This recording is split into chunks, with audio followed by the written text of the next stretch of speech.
पवित्र ते कुल पावन देश, पवित्र ते कुल पावन तो देश, पवित्र ते कुल पावन तो देश, पवित्र ते कुल पावन तो देश। या भारत देशाच्या भूमीमध्ये मायबाप तुम्ही आम्ही जन्माला आलो, मोठं भाग्य आहे आपलं। या भारत देशाच्या भूमीमध्ये माझ्या बाळूमामांसारखे संत अवताराला आले आणि त्याच भूमीमध्ये तुम्ही आम्ही सर्वजण जन्माला आलो, तेवढं भाग्य आहे आपलं। कशा करता अवतार आहे माझ्या मामांचा, ऐकारेकडे हो। कर्नाटक प्रांतामध्ये अर्भावी नावाचं गाव आहे, सांगून जाईल जन्म माझ्या मामांचा। कर्नाटक प्रांतामध्ये अर्भावी नावाचं गाव आहे आणि त्या असणाऱ्या गावामध्ये बाळाप्पा धनगर राहत आहे। घरी 18-20 दारिद्र्य, दिवसभर काबाड कष्ट करायचो आणि त्या बाळाप्पांना एकुलता एक मुलगा आहे, नाव आहे त्याचं मायाप्पा। तरुण वयामध्ये मायाप्पा आला होता, पोराचं लग्न करायचं होतं, पैसे लागणार होते पोराचं लग्न करण्याकरता। मायाप्पाचे वडील बाळाप्पा दारिद्र्याला कंटाळले, अर्भावी नावाचं गाव सोडलं, अर्भावी नावाच्या गावाच्या शेजारी अकोळ नावाचं गाव आहे आणि त्या अकोळ गावामध्ये माझे बाळाप्पा धनगर राहण्याकरता एकुलता एक मुलगा आहे, मायाप्पा धनगर त्याचं नाव आहे। तारुण्यामध्ये आला होता, लग्न करण्याची गरज होती आणि मुलगी बघता बघता एका गुणी घराण्यातली मुलगी पसंत केली, नाव आहे तिचं सत्यवा।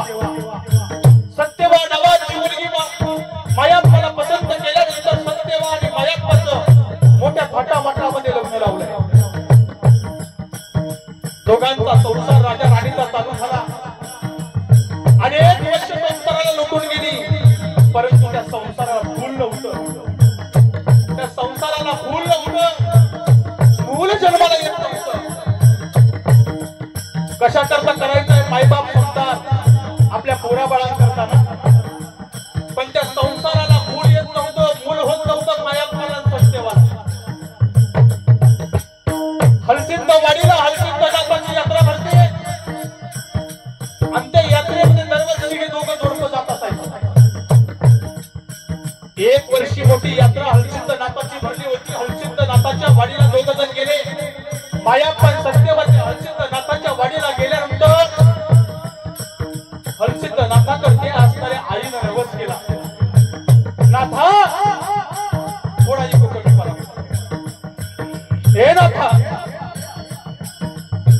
पुत्र देगा ऐसा कुणी करी भक्तीची दीपवाळी, माझ्या पोटी असा पुत्र जन्माला घाल ज्यानं भक्तीची दीपवाळी केली पाहिजे। पुत्र देगा ऐसा गुंडा ज्याचा तिहीर झेंडा, हे नाथा माझ्या पोटी असा पुत्र जन्माला घाल ज्याचा त्रिभुवनामध्ये झेंडा फडकला पाहिजे। चोऱ्या करणारा, लाठी लबाडी करणारा, मारामाऱ्या करणारा, लोकांची मुडकी गुरगळणारा पुत्र माझ्या पोटी जन्माला घालू नको। कुसंतान जन्माला येण्यापेक्षा निसंतान राहिलेलं बरं। आणि हलसिद्ध नाथानं माझ्या सत्यवा आईचं बोलणं ऐकलं। सत्यवा आई दिवस गेले, आईला पहिला महिना लागला, बाळाचे पाय पाळण्यात दिसतात तसं आई सत्यवा ज्ञानेश्वरी वाचायला लागली, देवाची पूजा करायला लागलेली आहे आई सत्यवा। आणि रविवारचा दिवस आहे, रविवारी एकादशी आहे आणि एकादशी झाली, बारशीचा दिवस आहे, बारस सोडायची आता। 9 महिने 9 दिवस झाले माझी सत्यवा आई प्रसूती झाली आणि माझा जन्म झाला बाळूमामांचा, बाळूमामाच्या नावानं।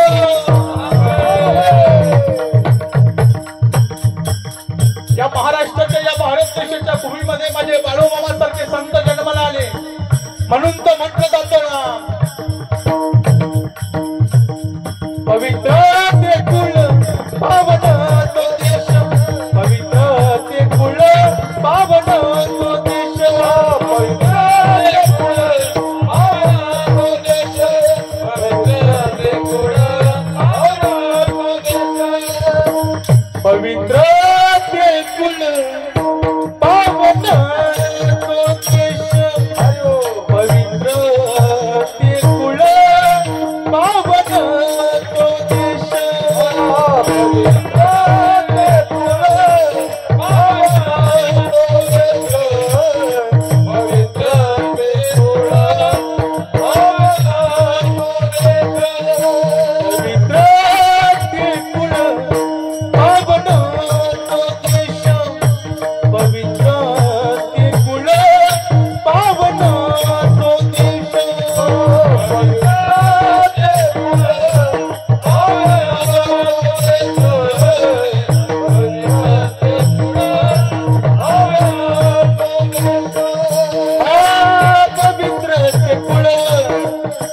पावन तुझ